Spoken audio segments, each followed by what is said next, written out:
Join with UNI track and field coach Dave Paulsen as the UNI track and field team gets ready for the outdoor season. And coach, you've made that transition from the indoor season to the outdoor season. The men looking to defend their outdoor conference title. I had a good showing at the indoors with a runner-up finish, and the women continuing to improve with this young group. Yeah, so I mean, we make the transition pretty quick. Our first outdoor meet is about 3 weeks after the indoor championships are over, and so you got to kind of turn that page quickly.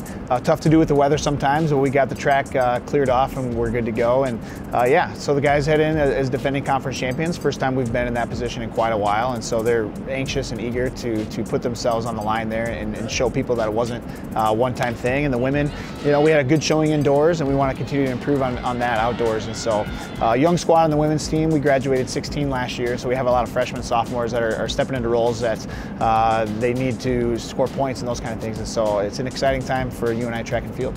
Looking at some of the events outdoor season, you add a couple of field events, and that's a strength, as Coach O'Mara has done a fantastic job with the throwers for both the men and the women.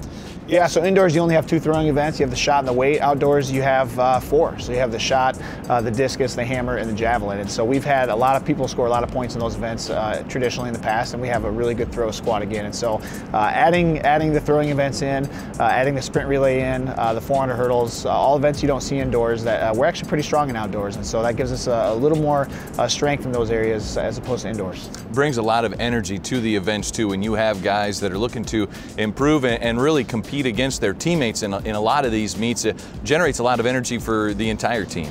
Yeah, it's track and field is a momentum sport. Just like you get momentum in football and basketball, you get that in track and field. You see your teammates doing a great job.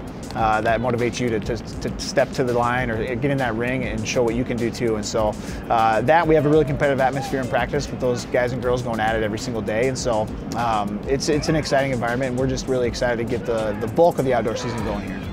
Distance events, Michaela Cole scoring in the 3K and the 5K of the indoor season, but you've got some young kids, kind of 800 and up, quite a few contributors.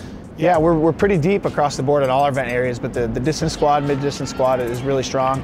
On the women's side, Lindsay Shinkle's 8-time Missouri Light Conference performer there, Michaela Cole, and then we have some girls that Gabby Champion scored in the 10K last year outdoors as a freshman.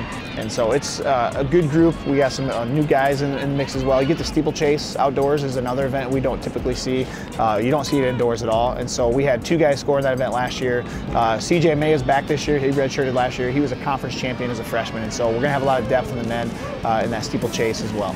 All right, a lot of depth in the sprints as well. We'll have more on that with Coach Paulsen coming up right here on Panther Sports Talk.